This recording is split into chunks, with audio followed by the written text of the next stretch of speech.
What is up, people? We're back with Down the Middle Podcast. I'm Ryan. I'm Nomal. I'm Chris Diaflito.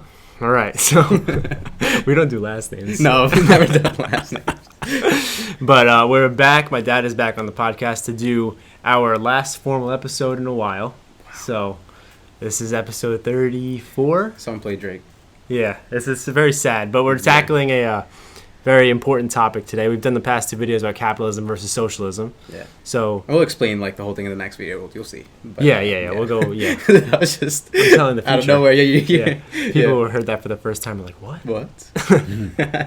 But we've gotten to the capitalism versus socialism series just to explain this shift we see in America today, where a lot of people on the left are viewing capitalism as evil, and we're just here to explain what those two systems are and where we stand on the juxtaposition between the two of them. Yeah. So the first two videos were more so like informative, even though maybe some of our opinions kind of spilled out a little bit. I know mine definitely did. Yeah, I think that's the only one that you were worse than me on. Yeah, definitely. My emotions came out a little bit. But now this video is just our thoughts on that system, going over that system, and then maybe some examples throughout history, and then how or why that didn't work or did work, and what components specifically did or didn't work. Mm-hmm. And then afterward, while incorporating it, our opinions on it as well.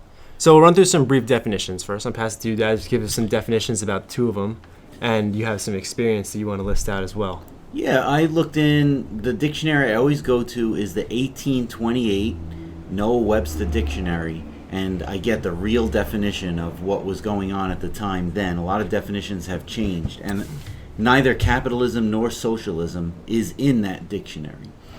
But I did find the word capitalist.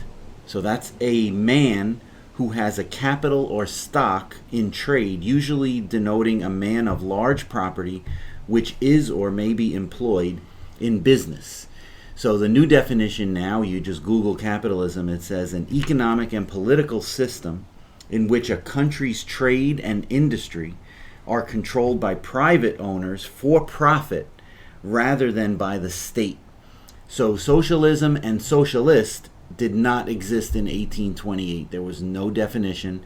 However, now the definition for socialism on Google is a political and economic theory of social organization which advocates that the means of production, distribution, and exchange should be owned or regulated by the community as a whole.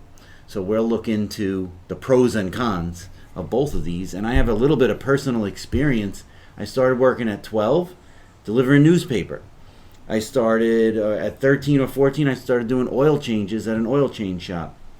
Around 15 or 16, I worked at my uncle's garage. They owned a business. At around 17, I worked at a lawnmower repair shop. At age 18, another lawnmower repair shop owned by people, mainly mom and pop businesses. And then when I was 19, became a salesperson, and worked my way up the ladder to manager and leader in that company for 10 years. That was a huge company, worldwide company. And for the last 20 years, I'm a dealer also with a large cookware company that's international, but it's a mom and pop business that started in Wisconsin and became a multinational company of which I'm a dealer for. So I've always been paid for my working. So I guess I don't know anything about socialism other than the people I've met in certain places, which we might get to discuss a little bit on Staten Island here. Now, so the basic pretense of it is just to say that when we have worked, and me and you have both had numerous jobs. I'm entering my 11th job now next week. I guess if you consider the Army a new job, I don't know. It sounds weird to say that, but we've worked in numerous places. Nothing has been handed to me. You always work your way up the chain of command, and you have the freedom to do what you want to do with your money. Yeah, and I think the problem comes when that freedom is taken away from you, like any other freedoms that we are privileged to have in this country specifically as well. But when that freedom is taken away from you, when you don't have the jurisdiction to do with the things that you have earned, that's when the problem arises. And I think that is a huge component of socialism. All right, so we will get, and you see this definition now, if we could just talk about that for a second. When we did our video on capitalism, about mercantile capitalism, you see how the word capitalist was present there. When Karl Marx wrote about capitalism, he mentioned the capitalist as, well, the evil person in the whole thing. So the capitalist is someone who invests stock. You were giving the example about the people who would the farmers would reinvest into their own agricultural work. And then this is basically where that definition comes from. It's just reinvesting in yourself in that instance, and then you can produce more. Right.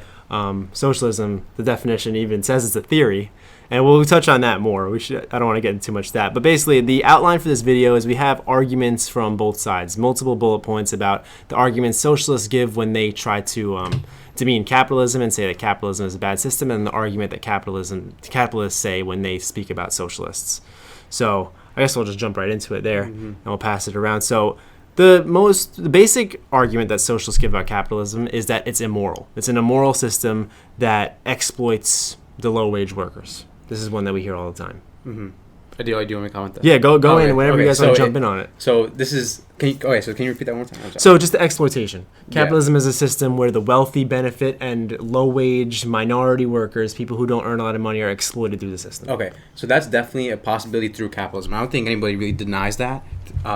And we see it today, like we just talked about in the past couple of videos, where Nike's a big one that I would bring up for using or exploiting their workers.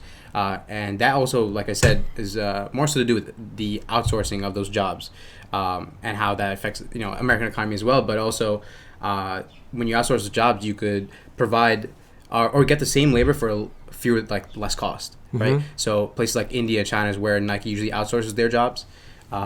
So they're paid like maybe 10 cents an hour, have horrible working conditions and really long hours. Yeah, or even paying workers here who are off the books. Yeah, definitely. Yeah. So that's a huge component of exploitation. But that's also allowing those big companies to do such things, right? And part of that also has to do with our government and those lobbyists that allow those loopholes for the government to overlook and push under the rug. So it's kind of like a chain of command. But I think capitalism in itself does not promote exploitation. It's those people using capitalism to exploit, if that makes sense. It's kind of like the argument with the gun and the shooter. Like, who do you blame? Yeah. Like, it's not the gun's fault. It's the person who takes advantage of the loophole. Yeah. About exploitation. Exploitation as pertains to... So you've been the boss. You have some experience we don't. You've been the boss of plenty of people. I remember you used to have dozens of employees at the office. Exploitation of minority workers. You hired all minority workers. Not all. Well, mostly because you worked in Brooklyn and Queens and all these places. Is there any exploitation that you experienced? Did you feel that? What do you mean by exploitation? Like, were they facing challenges when you were hiring them that you weren't facing? Was there a different standard for them than for you? Like, socialism would argue that capitalism, it excludes certain workers based on their income, based on where they come from, based on a lot of different factors. Or things like that are like simply like immoral. Like, for example, like having people work like 16 hours a day is I would say immoral. Yeah. Or like minimum wage, not minimum wage, more like I said, 10 cents an hour to work. Like, that would be immoral, I'd say. So as a business owner, does any of that sound familiar to when you had employees working for you? Yes. Actually, where I was working as a dealer in Salad Master, when you hire people, they're independent contractors. It's a little different. They're not your employee, meaning they sell, and you tell them, if you sell $1,000, you get $100. There's no exploitation there, because no matter if you're Italian or Indian, it doesn't matter. You get $100 when you sell $1,000. So that was easy for me because I didn't have to hire an employee that I paid this person more or less for a certain job. Everyone was paid, so everyone had to be treated the same in that regard, and work their way up the ladder. And I always brought that up in meetings. I said, this is a fair business. It doesn't matter where you came from. The only thing that happened was, it seemed like in our community that the Italian people, or anyone who worked with me who was white, I don't like that term, could cook for anybody, could do a demonstration for anybody. The white person could do a demonstration for a white person, or a black person, or an Indian person, and kind of be trusted. The black person almost could cook for the black person, but they would even say to me, oh, we don't trust each other. And I'd be like, okay. And then the black person wouldn't even dare cook for the white person. And that's a cultural thing. That's more... That's they're not going to trust me. I'm not going to go to their house. So I didn't have anything to do with that. Some minorities would try to cook for white people, and that's still happening now. But that's all a societal thing, and some with a very high self-image, some people that I met from a minority community said, I'll cook for anybody. I'm not better than them, they're not better than me, and they would make sales in that community, but some had a very low self-esteem of, oh, I'm not going to do a demonstration for them, they're not going to accept me in the home. So some didn't care. Yeah.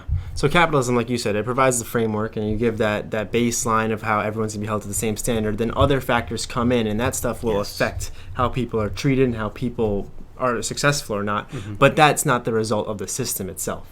You know, you don't put a system in place, and then when stuff goes wrong that comes from the left and the right and the top and everything, it's not the system that made that go wrong. No. So, and just people. Yeah, exactly. It's the people. It's the fault of the customer who doesn't want this person cooking for them, even though that person is completely qualified. It could be the fault of the worker if they don't want to work for a specific person. That could be the fault too. But you have the freedom to make those decisions in the system.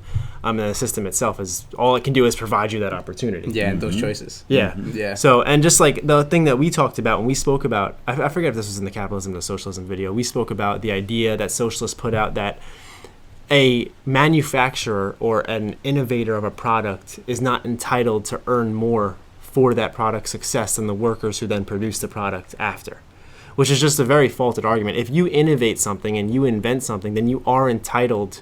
At that point, you managed your risk, which we talk about risk assessment, and then 100% of what you have is invested in the success of that product. The system is all about investment, and if your investments are successful, then you are entitled to more from that investment than people who then piggyback on top of that investment. Yeah, I mean, it's like I never really understood the argument because in itself it just doesn't make sense. Yeah. And if anything, you're just piggybacking on somebody else's idea. And for example, like one of the dumbest examples that I just can't get over still to this day was the one I read. I told you it was on Twitter where if I'm paying someone rent, then I should get some equity in the house, which is the most hilarious thing ever.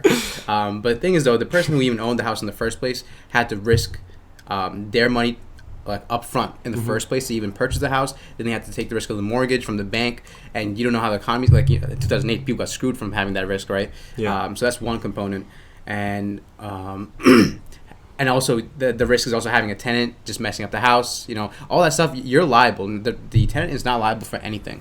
So now just to say that since you're paying rent to have some equity in the house when you have absolutely zero risk for the house is actually immoral in itself. It really doesn't make any sense since you're not putting up risk while the other person is and expecting the same outcome. You know, so that's where the problem lies, because people don't realize that risk. You could also lose. Like you could also mess up. Like natural disaster could happen, right? And God forbid they don't have insurance. Who's lost all that money? The tenant or you? Yeah.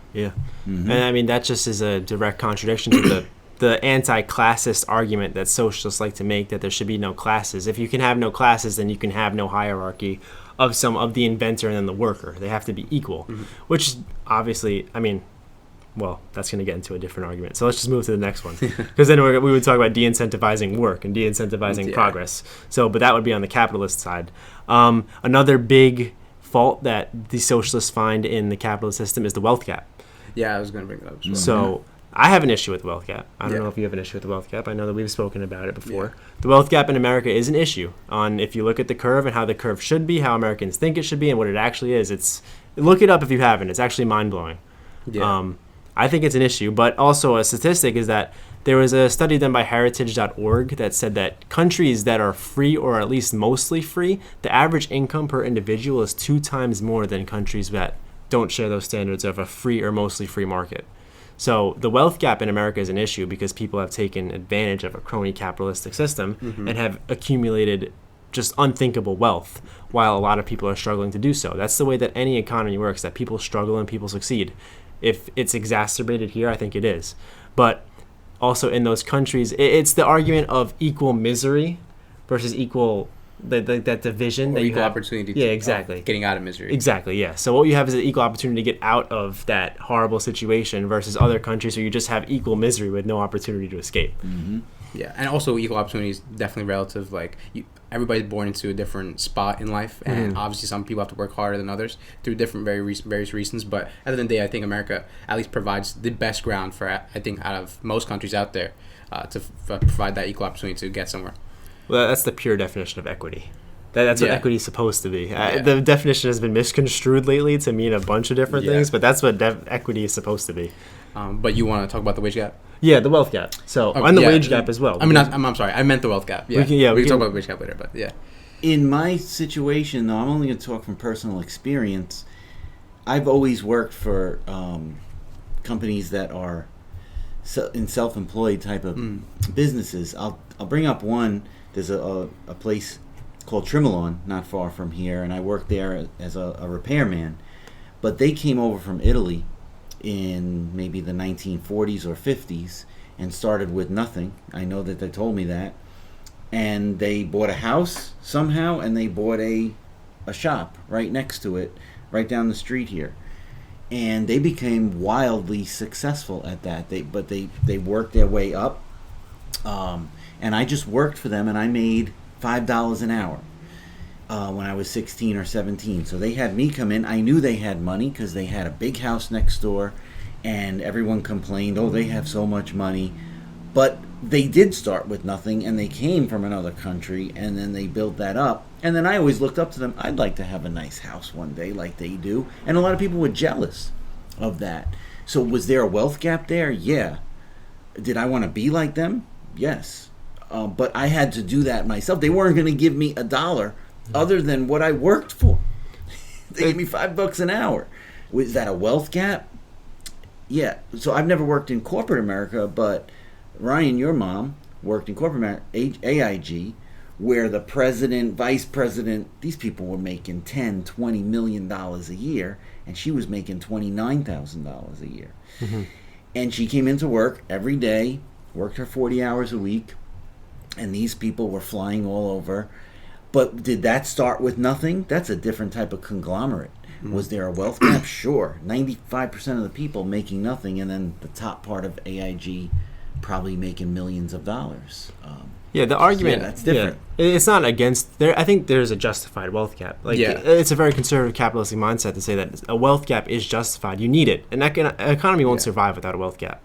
I just want to comment on. Yeah, go. So the first example is something that I'm okay with, because at the end of the day, that company, what was the name of the company? Trimalon. So Trimalon. So that company was built from the ground up, and there was not necessarily.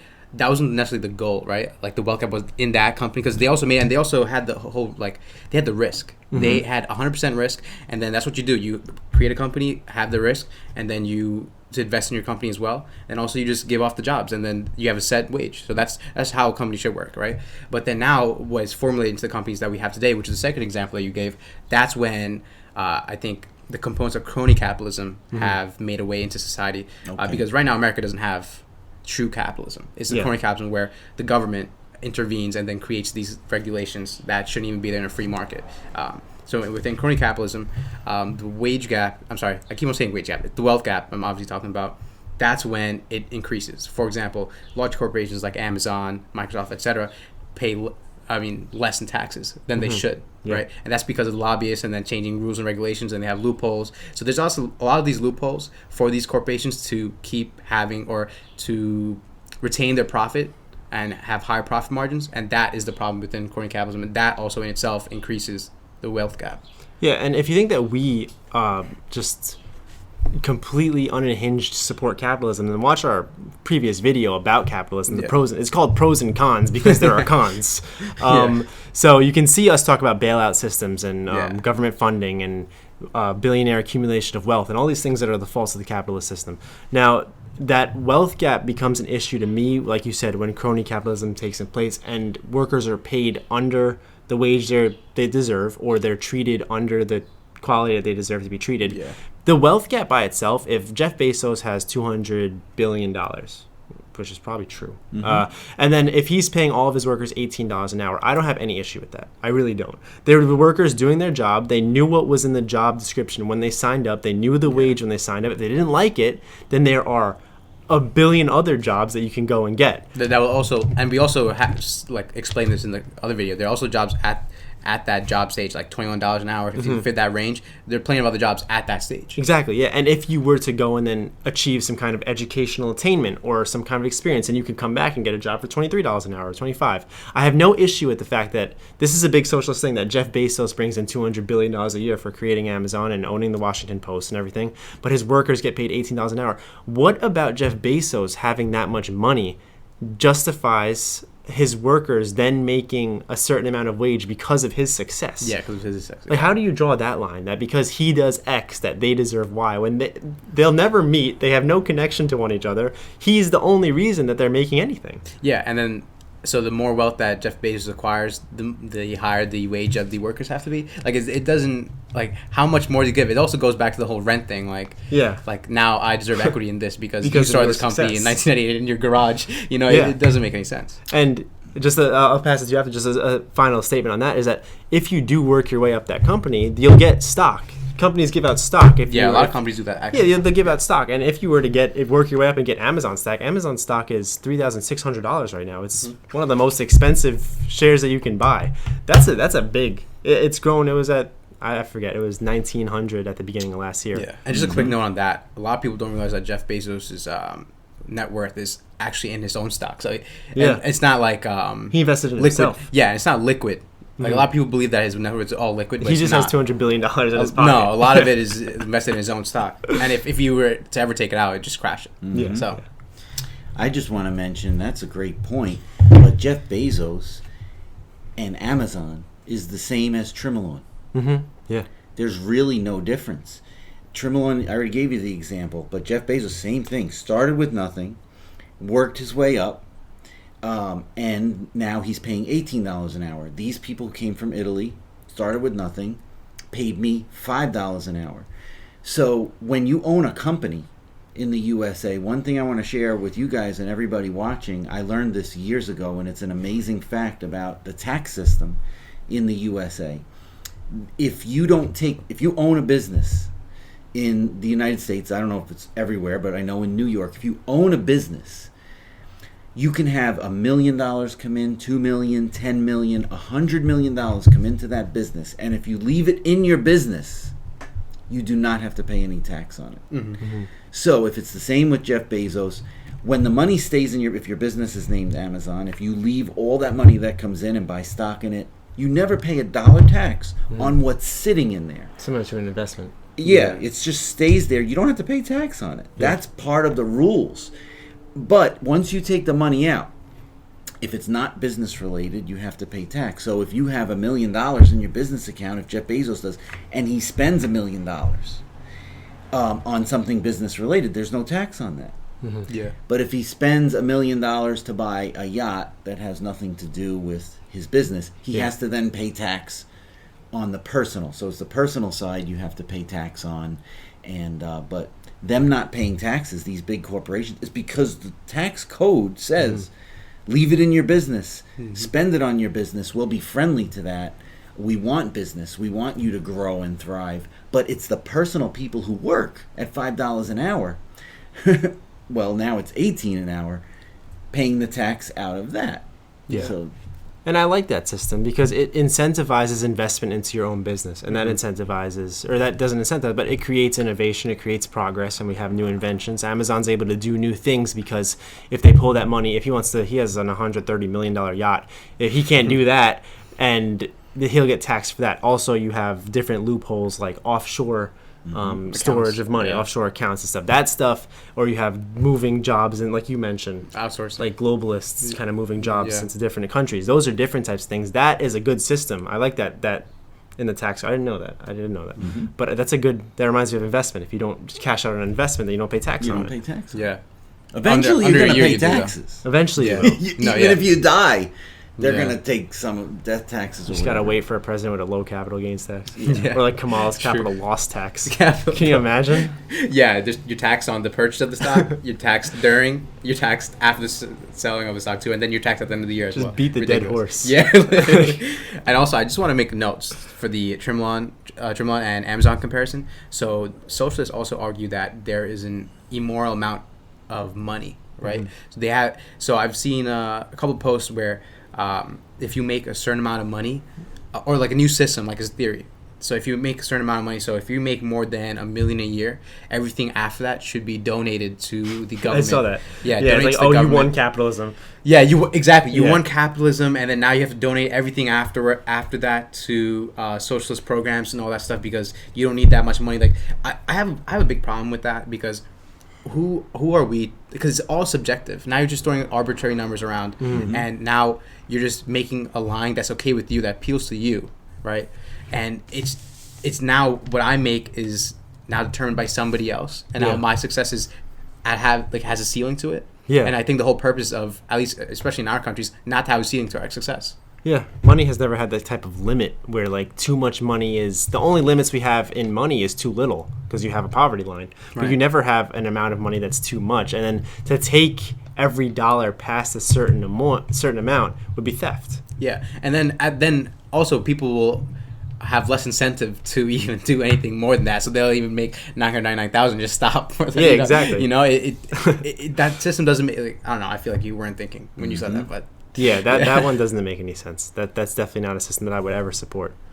And then just to close out on the Tremolon Amazon conversation, obviously socialists and some capitalists, but socialists is a big minimum wage is a big topic that they'd like to support, that there should be a minimum wage. We speak about minimum wage in the 1940s, about how the minimum wage actually, the absence of a minimum wage helped minority workers and propelled young African-American workers over young white workers in the early 20th century.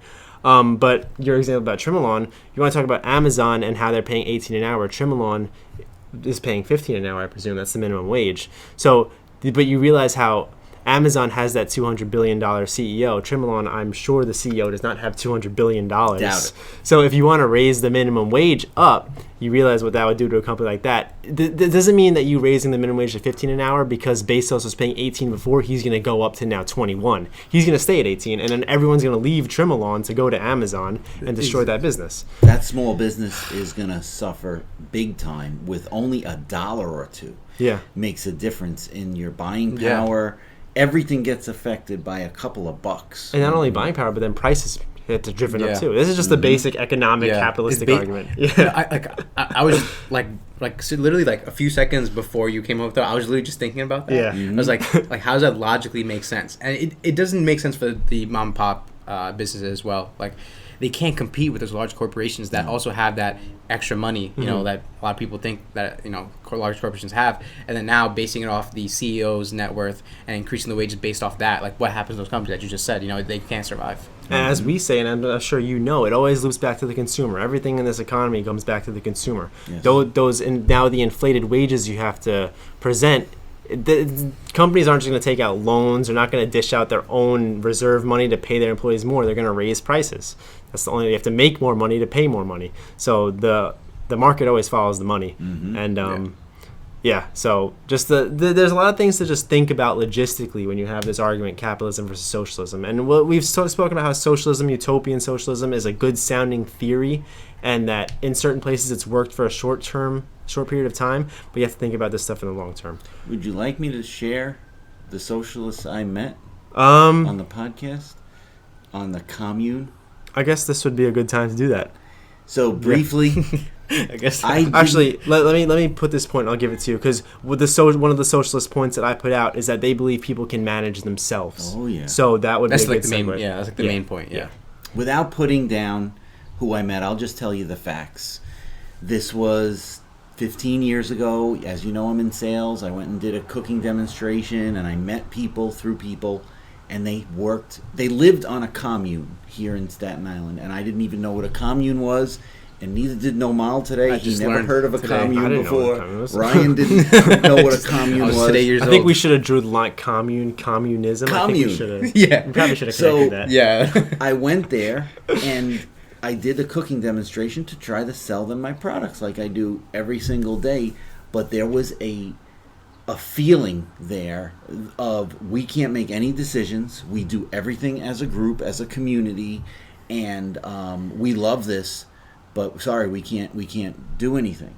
And I did notice that they just there was some angry people in there, and they were complaining to me about certain things in the commune. And I was just a salesperson for a couple of hours, but there was not everything was balanced, and I noticed that the amount of people, statistically, in 1979 when they started was 6 people, and they're up to 65 people now after 40 years.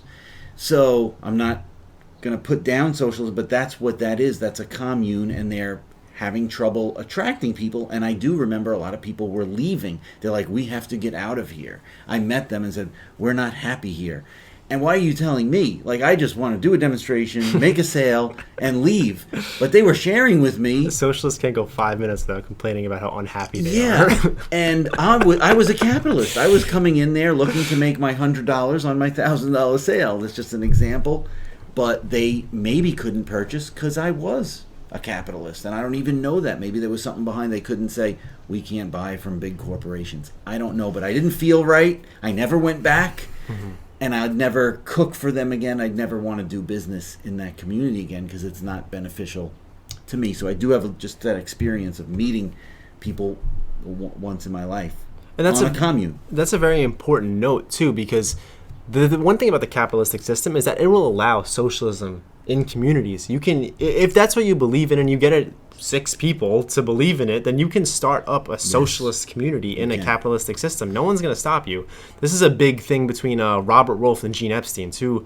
One's a professor and one is the NYU debate CEO. Mm-hmm. And they have long debates, capitalism versus socialism. And what Robert Wolf, who's a socialist, what he advocates for is called social managerial co-ops. So that's just a community, a business in which the workers manage themselves. You can do that in a capitalist system if you have enough people if you have the workers' consensus to agree to do that. But in a socialist system, you'll never be allowed to run a free market type of business if the system is socialized.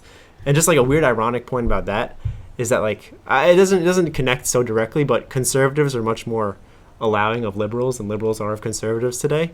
This is weird that capitalism will allow socialism, but socialism never allows capitalism. Very true. Yeah, and also literally a prime example of that would be the Nordic countries, and so that would be Sweden, Norway, and Denmark, which you see today. And a lot of their systems or socialist systems are social welfare programs, and then things like healthcare and stuff like that, et cetera, et cetera. But to fund those healthcare programs, they're highly taxed. Their tax rates are very high. Okay. And those tax rates, though, are funded by the capitalist free market system that they have in those have in those countries. Wow.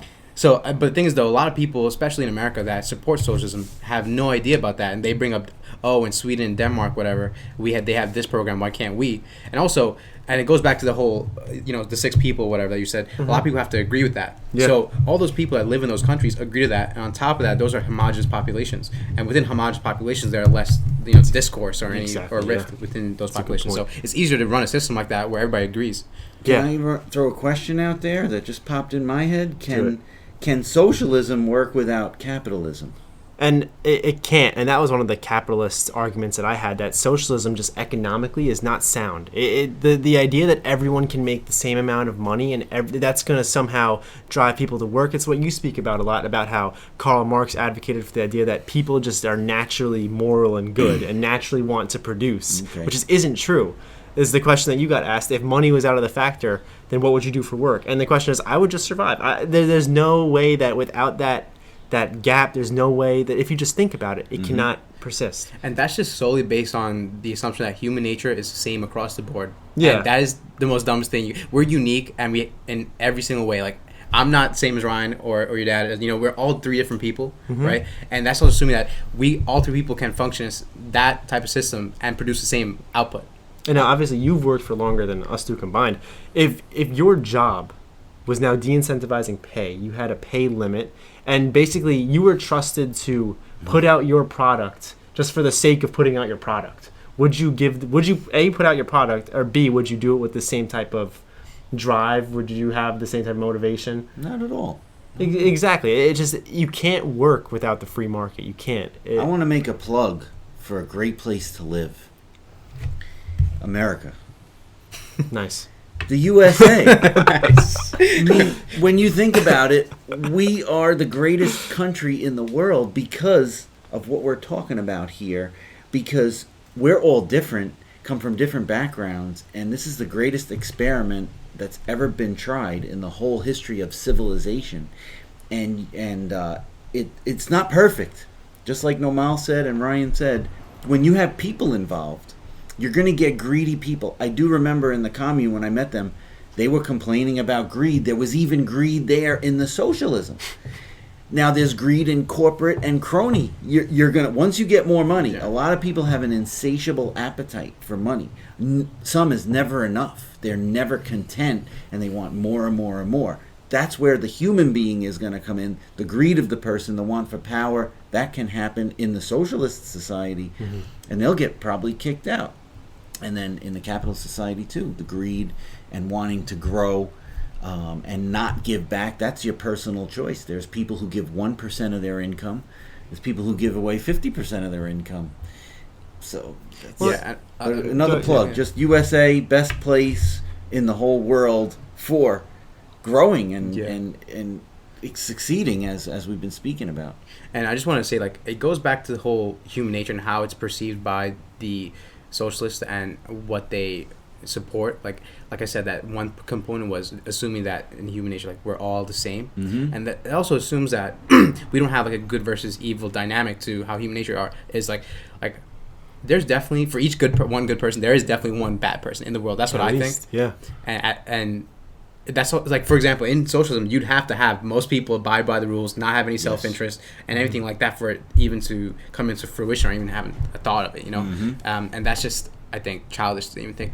For Karl Marx, who, I mean, seems like someone who just complained about capitalism for his entire life, just unendingly, this is extremely unjustifiably optimistic to have that faith in human beings, because human beings, I don't believe that they're naturally good. I think that they are naturally greedy, and I think that something that shows that is when we talk about tithing and we talk about the scale of how people say, when I make more, I make enough, then I'll donate more, because tithing is the Christian Catholic idea of donating 10% of your salary to the church.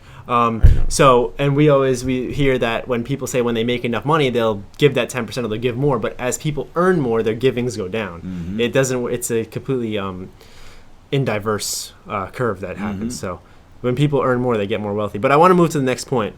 We have two more points about socialism, and one that I want to give to you first, because this is something that you know more than me about, is about socialized healthcare and about the idea that these unsocialized agencies and systems exploit the lower class.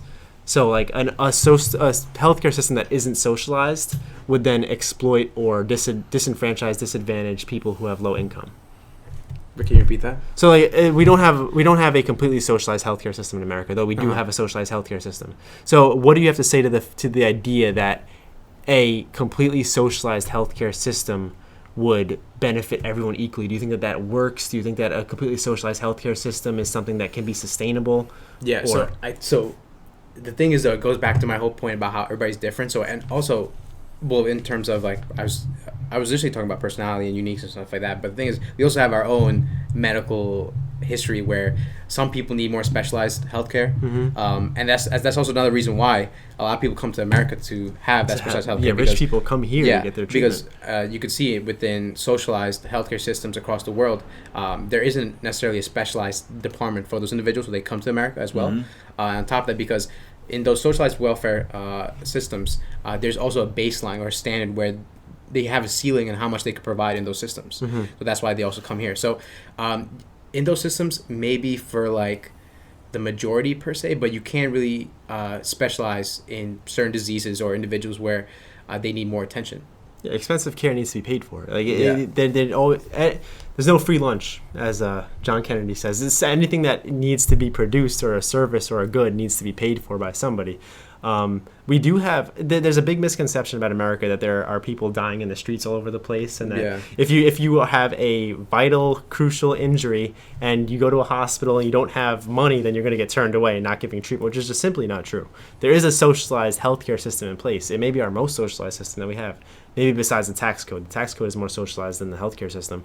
But yeah, there's a big misconception about America, but. Yeah, just this idea about healthcare and about the once again the exploitation of the lower class in terms of what they're afforded, in terms of what programs. The only thing I've heard is that in the socialist countries you have to wait a long time. You do get taken care of. They do have doctors there. Human beings care about other human beings. They don't want to see them just by the border. If you work at the border, you're a human being down there looking at another human being crossing over and going, I can't just see this person die here. I know this is against what I believe to let them come in illegally, but I love this person even though I don't know them. So that's part of healthcare, is people have to care about other people. And here on Staten Island, you're all Staten Islanders. So if you go to the hospital, if you're hurt, they'll take care of you, and they're like, oh, I'll take care of you. So I've just heard that it's just there's a 6-month wait for certain things. You could get very sick in that socialized, when it's socialism running. I'd rather have the private sector involved and regular everyday people in your community that care about you. Then one time we were camping and I decided to do a flip on my bicycle, and I landed on my shoulder. My shoulder went out of place. Oh man! And I had to go to the ER in the middle of a camping trip, and this was in Pennsylvania, and the doctor You're cared. like reliving the moment right now. I can see I it. remember it well. The doctor I walked the bike back to the campsite. I remember her. I was in massive pain, and she just took care of me. She said, no, we're going to take care of you. We know you're on a trip here. There's just that thing in society, and I don't know how it is like in Canada. Do they still care about you? Sure, it's human beings caring about human beings, but I would rather that private, just that person-to-person relationship of someone who cares about me taking care. But when you take that out, and if someone's just doing it for the money, or just doing it, that's different. But hopefully we can keep that in our society as the personal touch. And then also one more note, another component of that is the quality of healthcare that we provide. And you can see, like, especially in Canada, I've read numerous articles and just have personal friends that have also complained about the quality of that healthcare system. And then something that you can just come here just for medical care as well. Most countries that have these socialized healthcare systems, because like you say, there's a baseline for what should be provided, but then specialized care needs to be paid for because it costs more. The doctors have more educational experience. They have higher salaries. There's definitely a baseline, but when they need that specialized treatment, you can't wait 6 months for it sometimes. And you need to get a good doctor in there who's working for the sake of both the fact that he's experienced enough to have a good salary and he has that moral basis to want to heal the other person. So usually America is the place to come for both those things. We care. Think about it. How many people have we sent overseas in the last 40 or 50 years because we care about these other countries and human beings who are being mistreated in different places, sending our military over there? What other country does that? We're like the biggest one to run to the care. We're a very caring nation, compassionate for people, and that ties into healthcare, is caring for other people. And so it goes into being the world leader. So we'll see if China's up to the task in 20 years. They don't care. Yeah. A lot of countries don't care, and some leaders would say, let's just take care of America and let these countries do. And that's kind of a tough challenge because the USA's always been in everybody else's business all over the world. And good or bad. Yeah. So. And then just the last point, which, I mean, this is all these arguments that we've put out so far. I understand why people would support them. There is a type of common sense rebuttal that you can give to a lot of the socialist arguments. But like we say, utopian socialism, these are a lot of things that, the wealth gap, exploitation. We didn't mention environmental harm. That's not one that we really need to touch on too much because it's just the crony capitalist system, making money by any means, exploitation of workers, but then also harming the environment. These are things that I can support people supporting. You know, I'm not against understand. That. At least understand, one that I can't really get behind at all is the systemic oppression, systemic racism, systemic faulted idea about America, how because all these people who believe that America is systemically bad, that they believe, okay, capitalism is part of the system, so we need to replace that as well. Capitalism is just an economic system. It doesn't have a brain that oppresses people by color. It doesn't have eyes that can do that. It's just an economic system that has decreased the world poverty by 51% over the past 70 years. And by 71% over the past 200. Which is amazing. Which are insane numbers. So just like, I mean, I'll give it to you guys for a minute, but just like that argument that because the system is so wrong and because you have such issues with what America stands for, that means, oh, capitalism is part of it. old white guys are part of it. We need to get rid of all these things that are just part of it. Yeah, and I think the best analogy for that goes back to the gun analogy, where the instead of blaming the person that's using the gun, they blame the gun. For capitalism, like Ryan just said, it's not the one deciding these factors and who's, like, for example, I'll give like an example. There can be, it goes back to the whole cop thing, where there could be racist cops, but the whole institution or the cop department itself is not racist. Yeah. It's not the system. It's the people that are within the system that make it seem like it's racist. So you could, for example, go to a company, and if they're hiring, let's say, more white people than black people, just based on name or something. I've actually read articles about that, where some cases that actually exists. That doesn't make the system of capitalism or the hiring process racist. Is that person that's hiring that is actually racist. Yeah. Just like the police example is very good, because the policing on its face, there's nothing wrong with it.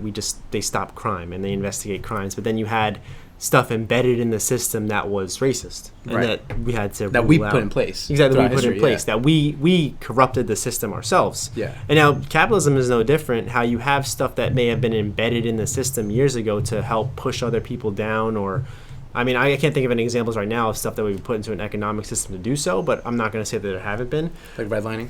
Well, redlining is a good example. That's a good example. Yeah. But Jim Crow, stuff that has been now outruled. Yeah. So the system can be faulted by human error. Human error is the cause of most things that go wrong in the world. But no one would write out a system that they think is just completely faulted and wrong, and then put that system into place, and nowhere would that system then be successful. So, yeah. If I could comment, I met Tony Evans. He's a Christian pastor. He's famous all over the USA. He's from Texas. And I met him last week in North Carolina at a seminar. And he explained systemic racism to us. He's African-American man, has a church there. And I'll make it short. I know I have a minute, down to 50 seconds now. But there's a golf club there, or some kind of country club there in Texas, where he said they had rules, and there was some kind of a system where 2/3 out of the people, they were all white, had to vote if someone wanted to bring a new member into this club. So they kept black people out for years, because one person, like 66% of people, like if I brought Ryan in there and I'm like, I want him to be a member, 2/3 had to vote yes, we want him, and they would vote no if someone did bring in a black person. Wow. So he said, systemically in that organization, he said there was systemic racism definitely built into there. It was built in. He said, but that's not everywhere. That's not America. That was that organization. But he said, ironically enough, that place came up for sale a few years ago, and there were 3 bidders, 2 white corporations or run by companies for the golf course or the recreation center, and his church. And his church won the 3 biddings, and this black church, let's say, bought this whole entire community. He said, now that's gone. He said, we bought it. So as far as it goes, I think it just comes down to the human element all the time, in what you believe. Like, some people won't go with someone else or hire someone else based on their race, but they'll never even say it, but it's just built in them. So I think it just comes down to the person or the people involved when it comes to if someone's going to be treated differently by the color of their skin. So it is built into the system, but it's built into us as human beings, and we're in society. It's like what we talk about, like social accountability versus faulting policies and policy corruption. Yeah. But we should move on to the capitalist argument. That's a good example, because what we say about that is that you boycott those businesses and they will fail. They will fail. Like they did.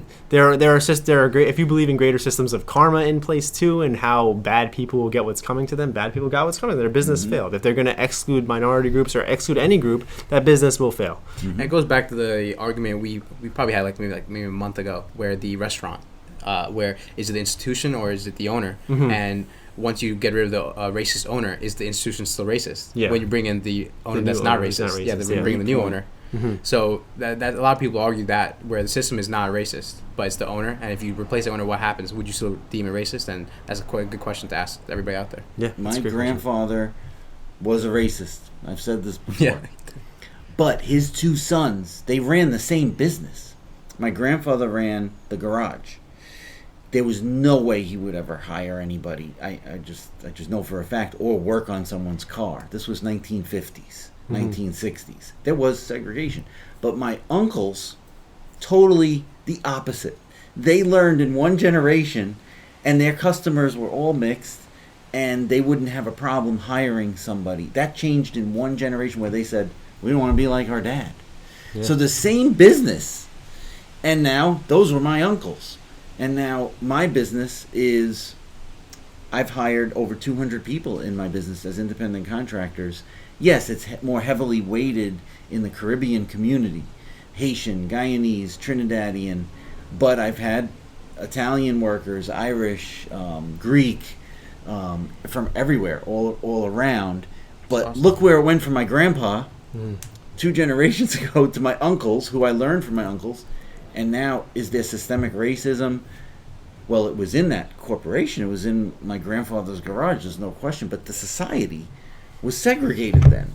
Yeah. What do you expect him yeah. to do? Like, he just was going along. But then everything came together, and people were like, hey, you're black? Can you fix the car? Yeah. And I'll pay you yeah. $500.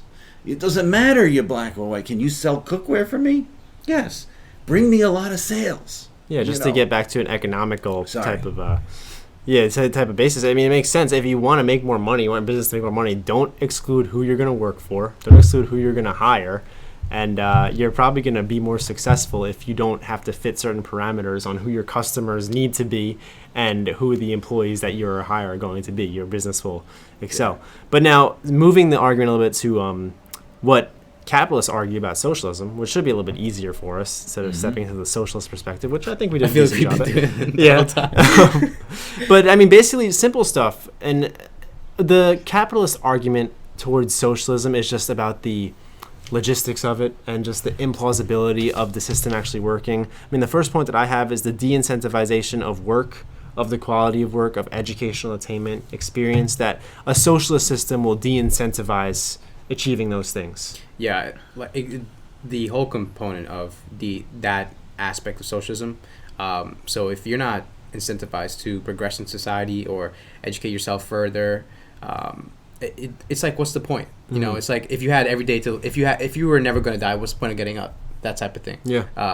And that they actually did try that somewhere around the early 1900s in India, where they had control of, for example, the education system, which is a whole different problem in itself. But literacy rates went down. So because you're not incentivized to work further in society and really propel. And same thing with the cap in income. If you're not incentivized to go even further than that, why would you go further than that in itself? So, and that's the fault with overtaxing, like you talk about in those countries, and how it work if you are going to excel past your tax bracket and move into a tax bracket where then that money is going to be redistributed, then you are less incentivized to move to that tax bracket. And usually the way that we work through tax brackets is by achieving education. You get higher education degrees and you get higher paying jobs. But now if those higher paying jobs, you're not going to get paid more for them, it loops back to the argument about just human nature and just the idea that humans will go and do that because it's what they want to do. Karl Marx's one of his biggest ideas was that the greatest thing a human can put out is work, is producing things. This is creating things, and that's true. I agree with that. That's the production is the human being's greatest asset. But production without any type of reward is a different animal. It's something that that humans like to produce because there's something at the end of that fishing pole for them. Yeah, and it goes back to my comment about human nature and how socialists view human nature. But I think, in my opinion, and also taking a capitalistic point of view on human nature, I think we are born to produce and have output. And I think I was watching a Joe Rogan podcast recently, and he was speaking about how humans who don't work or have no purpose in life are more so depressed. Like they see that there's a correlation between that. They don't grow. They don't stress themselves out. They don't grow mentally, physically. They just stay stagnant and complacent. Yeah, and being stagnant and complacent is not in our human nature. Because the goal is always progress. the goal has always been progress. Since for the past 241 years, the goal has been Yeah. progress, or whatever, 245 years. So obviously, America is a much better place than it was in 1776. It was a much better place in 1876, 1976. It is now, because the goal is always that the next generation is going to exceed what the last generation did. And that's like, there's never a justifiable time for to say that that cycle should end now. You know, that we don't need to worry about the next generation exceeding us. Yeah, and I also want to bring a component with that where in those earlier years of civilization, like our whole main purpose was survival, right? Yes. And that's the only thing we could do, survive. But now you could see where our shift has become, you know, make a better tomorrow for our youth and next generation, and our advancement technology was exponential. Healthcare, exponential. Every component of, or every aspect of society had exponential growth when we shifted our focus from survival to progress. And I think it's always better for the realistically achievable goal of a society be to prosper rather than to survive. But moving on to the next point, something that capitalists argue is that socialism will give the government too much power. So, I know it's down the middle. I'm just going to... I'm just reading the definition. Distribution, production, owned and regulated by a community as a whole. I just don't see that working. I just don't see how everyone can agree upon that. What was your question again, Ryan? Well, it's just about, we're speaking about state control of supply and demand. So state control of production and I don't see that working personally. I'm just saying, I'm just looking at it from the perspective of watching my business and other businesses work, even in the capitalist, to get everyone to agree. But this way, how does all the socialists produce everything? How do you produce all the food, all the manufacturing that you need, and then distribute it when you have human beings in there who are going to want more? Is everyone going to be equal? I just can't see it thriving, and I'm not wishing these people bad. But to go from 6 people to 60 people in 40 years, I don't know if we can do statistics on that. I think they just reproduced at that rate. Right, because... Like the original 6 just reproduced to 60. Yeah. Actually, I think families have reproduced even more than It's that. just one big That's family. not working very well. Like, that's not... Yeah. I mean, my company, Salad Master, has gone from one dealership in Dallas, Texas in 1946, okay? And they spread out now to be in 50 countries around the world 75 years later. So that's capitalism. The company's grown, and it's given opportunity to people to have their own business and have their own home and all this. So obviously down the middle, but I just see what works. Well, we're allowed to have our own opinions on down the Okay. This is more of a stance video for But sure. I can't I see think so, that yeah. working. And proof of it, they're still stuck on Staten Island, and they have nobody. And what are their prospects for the future? So when we see this in our country and we're like, oh no, socialism's going to take over. Let's look at the past. Has it taken over? It's failed everywhere, but let's see why has it failed. Because you can't produce, distribute, and exchange everything equally. So... Now, and I want to pass it to you Yeah, go on this point. Those are 2 different components that we have now about governmental control of supply and demand and production, just overall governmental control. And 2 examples I think about now, you have Venezuela and Cuba with that supply and demand control, but even it dips into, and I don't want to talk about communism yet, but it dips into communism with like a China type of thing. So obviously this whole supply and demand issue with giving the government that power that socialists agree with is a big issue. Literally the main component of why this problem even exists is power, right? And people who are given power are less likely to give up that power throughout time. And socialism's whole argument is that you give the government that power, and then true socialism will eventually progress into a society where the government gives away that power and the people are able to sustain themselves, which is very unlikely. And as you can see throughout history, that power, when people are given power, they're less likely to give it up. And you can see from one of my main examples would be the USSR with Stalin, right? Yeah. And when people are given that power, they obviously abuse it, and the government's corrupt or becomes more corrupt, and corruption is more prominent. And you can see within the USSR, Stalin required like all artists and authors to write and glorify him, change history. So now you're teaching, and they also take control of the education system that happened in India and also Russia as well, and also many components of historical places where that has socialism as well. So more excuse me, I need some water after this. But so yeah, those components where they control how you think. It kind of reminds me of today's big pharma and big tech, where we are controlled and we are taught what to think, but not how to think. Same thing with components of socialism and communism. Yeah. Because you got obviously see from, at least in Stalin's example, where they were taught what to think about Stalin and how to glorify him and stuff like that. That's a big fault with the American education system. Education. The American education system years ago, which we've now seen transition away, was teaching the unilateral teaching of history, which is false. You want to teach history from all the different perspectives. You want to teach history that slavery was wrong and that the Trail of Tears was wrong and stuff that we've done in the past was wrong. You don't just give the people the clear-cut kind of lionizing history of America without talking about the faults too. You'll never appreciate the progress if you don't first acknowledge the faults. If you're only told that everything here is great and has been great forever, then obviously that's what you're going to believe because that's all you know. So just like you say, that they controlling what you think, censoring conflicting ideas, which is called fascism, is not a way to it's not a way to build society. It's not a way to build generations. And just like another one to piggyback off that, a capitalistic argument against socialism would be that socialism is a theory built on laziness, built on complacency. So in that commune, yes, they just wanted peace, love, happiness, kick back, relax, bask in the sun. There was no work. The only work was maybe picking some vegetables. That's really what I remember. Is it as simple as capitalists want peace, love, and happiness as well, but know they have to wake up for work the next day? Like, is that the distinction? Yeah, I don't know. I think... no, I mean, yeah, in a way. But I think also with... socialism with through welfare programs, so like healthcare systems where you don't have to work for that product. So you're more like, it goes back to the whole, if you have a cap ceiling on your income, you're less likely to work past that. But if you're also incentivized not to work, then why would you work in the first place? It goes, I mean, the prime example would be 2020 with the unemployment rates going, we're experiencing unemployment rates now, but that whole year of 2020 produced the unemployment numbers we had back in, was it March, April? Yeah, March. March, yeah.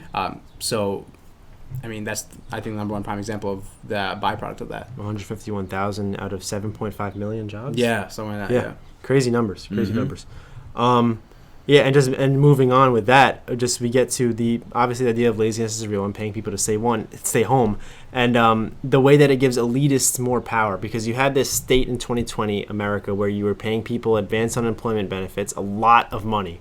I was making more of unemployment than I was working. There was a lot of money. That I think a lot of people were, though. Yeah, you could make a lot. People were, I mean, in New York, your benefits could be like $900 a week. Making a lot of money. And in New Jersey, for a family of 2 with 3 dependents, you can make $92,000 a year off unemployment. These benefits are insane. Wow. You had 3 stimulus checks of $1,200, $600, and then $1,400, I think, or something like that. Yeah. So you had just massive government payouts. This was socialized America last year. No one was working, and people were getting paid to stay home. And you see how the elitists, the billionaires gained $637 billion. That's compared to our $1,200 checks. Exactly, yeah. They accumulated $1 trillion in wealth. Jeff Bezos is on the moon now. Literally. Yeah. So, or in space, rather, yeah. A big argument we give against socialism is the idea that, yes, you're going to even out everyone because you're going to tax the wealthy down to just middle class. You're going to tax the middle class evenly. You're going to redistribute that money to the lower class. They're going to move up, and you're going to have that straight line. So that's your socialistic idea. But the people who can evade taxes, who are so good at evading taxes, like we speak about, they just will accumulate wealth. They will be the producers, and they will keep on feeding the economy, the fake economy, because it'll be inflated, and their money will just keep on boosting up. And you see this in socialized America, how they got so much more rich off of last year. Yeah, and literally the whole base of socialism is to get rid of those social hierarchies and classes systems, and also redistribute the wealth. But the thing is, though, and to also get rid of the wealth gap. But if anything, that whole thing from last year, you could see as it was like a mini experiment almost. Yeah. Where that wealth gap increased exponentially, way more than capitalism has. It did. Also, there's a wealth gap. If we can just compare real quick, socialism and capitalism. There's a wealth gap, of course, in capitalism, you have rich people at the top of the corporations, and then not poor, but just middle class, average Joes going to work every day. But in socialism, it's not all where they just share as a community and everybody's the same. There's a hierarchy there, just like, as you said, in Russia and in Cuba. There's people at the top who are doing just great. And then there's people at the bottom who are doing terrible. So if you have to, and they have no freedom. So if you have to just look at those two pictures, neither are perfect. But the capitalism one... Because you have the chance to be in the middle. Yeah. Right. You can work your way up, and you can quit. You could say, I don't want to work for 18 anymore. I want to start my own business. Over there, you still... It's actually the same. There is a hierarchy. Even though the socialism is saying, we all want to kind of share and regulate together. It's not true. It's not even happening. And go. There's elites in right. Yeah. And that was also a point, because the whole system of socialism wants to somehow make the people self-regulate, but there has to be someone regulating that. And like, who gets to decide who regulates what? Yeah. Because then now you're getting someone. It's like, it doesn't make any sense, because someone is doing something. It's not everybody collectively deciding whether or not how this works. Our leader. Who's our leader? The further infringement on just personal freedoms. Like, you're giving the government the control over production now, and you're giving the government. Well, that would be communism. And one of my points, the next point, is that nothing stops it from becoming communism, is that you're giving the government the freedom to control information then, and to control discourse. But then socialists are okay with that, though. They're okay with trusting the government to that level. But then you also have the elites who have so much money they'll control the government. So now you're basically just handing over power, instead of in a capitalist system where you actually have freedom and you have more say. We can have a debate on how much say you actually have. But in that socialist system, you're going to have absolutely no say. You have no information. You're going to be controlled by a very oligarchical type of society. We just have elites who are going to control everything. Yeah, and a good example. So I watched a movie a little bit while back. It's called The Reader, and basically it's a young boy. He was a minor, and he fell in love with a older woman, and then the premise of that movie is, the boy grows up, and then he sees that woman in court, and she ended up being a Nazi, right? And she's in court, and then she's going on trial, and they asked, why did you do this? Why'd you do this? This is immoral, whatever. And she's like, I don't understand. Why are you asking me these questions? I was told what to do. Yeah. And I wasn't thinking of anything else, because these are orders from higher up. I see. So it goes back to, we know sitting here, because it's easy, we know here it's immoral and they shouldn't have done those things. But those soldiers back then, I'm not discounting, they've done some horrible things. But also, they were given those orders and didn't, I guess, realize it's like, these are orders from, they were in war. Great point. Yeah. And that goes back to these whole, Germany, the Nazis and Stalin, where they're brainwashed and fed to think these things. Yeah. It's happening right now. I think about that with the border. If a DHS or a person on the border doesn't agree with what his administration is telling him to do, I don't agree that this person should come over, but that's my orders. My orders are, let this person through. They have coronavirus. Yeah. They could be illegal. They could be doing something harmful in our country. But I'm under orders to let them. And you may, going into the army, get some orders saying, you got to go do this. Your personal compass says, this is crazy that I'm doing this. But you're under some orders where you agreed that you're going to work for the army. They work for DHS at the border. And come on. Come in the bus. We're going to drive you here. Go in the airplane and go to New York City. We're going to drop you off. Does that DHS employee believe this is right? No, I don't know. I don't think so. I wouldn't. I'd be like, I can't believe I'm doing it. Maybe I'd quit, but then I got... So, to your point, just under orders. Yeah, and just to also piggyback off that, there's a show with ICE. The immigration. And there's a cameraman. It's for a show. And there are plenty of clips where, like, they're, they have to, for example, like a father's, like, illegal, and they have to, deport him, and they go through the aftermath, and it's like, it doesn't feel good to rip away a family, No. but it's, orders that have to be carried out by these individuals, unfortunately. It's heavy stuff. Yeah. Very heavy. And just to get into that next point that we had mentioned before, is that so socialism is a very, it doesn't sound as bad as communism. Like socialism years ago, it used to be a taboo term, and now it's become a mainstream term. Communism still has that type of negative connotation associated to it. Like a lot of people want socialism, but you're more hard pressed to find people who want communism. You see communism, North Korea, China, these places are communist countries. So you look at them, and Americans don't want that, but they do want socialism. But then you have to ask yourself the question, what stops socialism from becoming communism? Because all communism is now the government completes. Yeah, it's the grandfather of socialism. It's just like the grand finale. Yeah, it's the grand finale. Yeah. You have that complete government control of production, supply and demand, prices. You have an inflated economy with low wages, and your dollar doesn't mean much. And you have complete government control over information. Can I just say something? I'm sick of people coming up with theories. And then millions of people buy into these theories. Darwin, quickly, theory of evolution. It's a theory. 1850s. He saw some finches. And now it's taught all over the world as fact. I don't believe it's fact. I'm a Christian. God made those finches. Very simple. Then you have the theory of socialism. Karl Marx believed this. A human being. Why do we have to follow? This is a person. What he said, there's people buying into it. I don't buy it. But if you're selling something, I don't have to buy it. But these are all theories, and I love that the definition, they're at least being truthful, that these things are theories. Theory of evolution, critical race theory. They don't have enough backup, but they have followers of people who will buy anything they're sold. Like, yeah, that sounds good. Just educate yourself. Look at the past. Look at how has this worked. Read books. Then you say, I don't want that. Well, I mean, that's just something we talk about, like the death of the libertarian mindset. Just the idea of you can sell something, but I don't have to buy it, which is true in capitalism. You can sell something. Actually, that's literally true in capitalism. Yeah. That's what we spoke about in the last video. But in socialism, that's not true. If you sell something, then you do have to buy it. You have to. Who is Karl Marx? He has a beard. He was a human being, just like us. Yeah. He came up with a theory. He seemed like a very sad guy. Yeah. And then we have to follow what? No. His life's work was just demeaning a system that was rescuing people out of poverty all over the place and creating America as the strongest country in the world in 100 years. And he just spent his entire life just speaking about how bad it was and about how it was just all going to go wrong. He's a fan. Yeah, he's a fan. He's a fan. Yeah.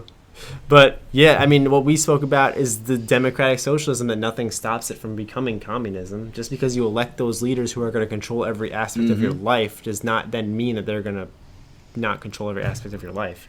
Yeah, and I brought this example up back in the other video where Cuba is almost like its best version of that, where they elect their officials and their officials determine their market and economy. So by definition, you could say that the people are indirectly controlling that. But at the end of the day, those people in power are determining all those factors. Yeah, and that's a good segue into my last point that I have, is that the biggest capitalist argument against socialism is the idea that socialism has never worked. It's been tried dozens of times, and it's never worked once. I have some just kind of abstract numbers, but Venezuela, who in 1999 was one of the most beautiful wealthiest countries in the world, Venezuelans lose 18 pounds per year now. So as we spoke about, is that obesity is a bigger form of death than starvation. Not in socialist countries. It's not. These people are losing a lot of weight. Cuba was the wealthiest Latin country in the world. And we see what's happening in Cuba right now. There's a complete monopoly on information. There's a complete oppression of this uproar that's trying to strike back. There's a militaristic response. Denmark, who the president was speaking at the graduation ceremony in Denmark, and he came out and said, this is a mixed economy. We work off the free market, but yet they're renowned as a socialist country by socialists. Denmark is not socialist, and they tried a universal basic income system, and they had to cancel it because it had negative drawbacks to their economy. Sweden, another mixed economy that is very heavily free market, but has some socialized systems. And then obviously you have the Soviet Union, who they were one of the strongest. They were one of the two strongest countries in the world coming out of World War II, and then for 50 years they competed with America with the space race and with the arms race and everything. But inflation through a socialized economy ended up to be their downfall, and they ended up going from the second largest military and strongest military in the world to their citizens eating their own shoes and stuff. And you have all these other countries.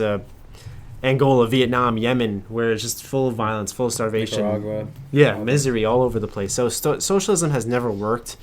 And the idea that instead of working on the capitalist system and coming to a compromise on how, I guess, we can make that economy more mixed and more socialized, to completely transition to an economy that has destroyed amazing countries all over the world. Yeah. It's just a mindset that you need to give some thought on. Just because we're the strongest country in the world, just because we're the wealthiest, does not necessarily mean that this destructive system is going to work here. Yeah, and to comment on those countries also, like a lot of them had to do with production, right? And for example, like in USSR, like a lot of people die from famine due to collectivization, which is like a whole, kind of system of combining properties and then farms, and then but ultimately led to famine because they weren't producing much, and then led to all these countries also experiencing the byproducts of that as well, because now they're starving. It's 18 pounds a year is ridiculous. That's not a weight to lose. Yeah, and it goes back Some to Americans could use that. Yeah. Wait, what? Some Americans could use that. Could use 18 pounds? You could lose 18 pounds a year. Oh, no, we could donate 18. Oh, yeah. Oh, I was going to say, we could donate 18 pounds a year, bro. But it goes back to how we were saying we're de-incentivized to produce. And then that also almost always leads to a decrease in production. And that also goes back to my example with the farmers back in the day, because they produce less, and then they were incentivized more, and it goes back to the whole process. But you can check that in another video. But yeah, that's definitely a byproduct of those countries, and it's definitely not something you want to experience. There's a lot of things I don't like about what Donald Trump says and the way he says it, but there's one thing I love that he said many, many times loudly: we will never be a socialist country. He says that out loud, and that makes me, like, he believes that. And I just want to bring up what our founders believed the same thing. They were very moral people, biblical. They taught the Bible in schools back then, and they would say in the founding documents of our country that we're a product of 250 years later is all men are created equal. We have freedom to do what we want to do, and the government has very limited power. And that's the opposite of socialism, which is the freedom of being able to do what we... And that's how we've thrived as a society. America is what it is today, and the envy of the world, because of the freedom we were all given not to be socialist. And when he comes up, he's like the spokesperson for half of America, saying we will never be a socialist country. And I'm very proud of him. Like I said, he says some things that are a little crazy, and I can't listen to him sometimes, but that is a patriotic thing to say, that will keep our freedom that our founders wanted us all to have. And it's getting better and better, because back then everyone wasn't free. Now we're all free in our society to do what we want to do. That's a good closing statement. You have anything to wrap it up with? You can't top that. What, the closing statement? Try. I'm just gonna add like a line. I'm just gonna say that socialism is appealing if you are ignorant to history. Yeah. And you could see that throughout history that we've tried. Well, not we specifically, but countries throughout history have tried to incorporate ways of socialism, or like the more like the latter or the end product of socialism, and they have yet to make it work. Yeah. Right. And we do have countries in today's age where forms of socialism exist, especially America has different ways of socialism where it exists, and then also the Nordic countries that I brought up. But there are certain components and certain parameters where that can exist and function. It goes back to those high taxes, homogeneous populations, et cetera, but you can't expect those same products with different parameters. And there's definitely a lot of components to think about, but also I think the biggest teacher is history, and you should definitely look at the components of it. I think just to finish, I think that point that we kind of shoved off at the end of the socialist argument was that the systemically faulted idea with America, and that when you look at this capitalism for socialism debate, just look at the economics, look at the actual facts behind it, and try to, if you can make an actual socialist plan on how it would work, because the capitalistic plan, America has done things horribly over the past 245 years. We've messed up in a lot of ways. One thing that has not went wrong is our economy. Well, the American production of money and goods and technology has been I don't know how anyone could argue about that idea that America has excelled. Ingenuity. Yeah, ingenuity. Yeah, exactly. Efficiency and innovation and all that. We've been by far the best country to ever exist, besides the guys who maybe invented writing. But since then, we've been amazing, and that's capitalism at work. Just basically, capitalism works. Socialism doesn't. It never has. So I'm open to hearing the debate on how socialism could, but just look at the facts and have because an educational, intellectual type of standpoint when you come to that table. In closing, both are not perfect. Capitalism is more perfect. Yeah, it's more perfect. It's perfecter. Perfect. Yeah. Perfect, yes. But we are done for today. We're done with this video. It's a long one. Long one, but it's a good one. Yeah. We're done? All right. One button. But we will catch you guys soon, all right? Peace. Peace out. Peace.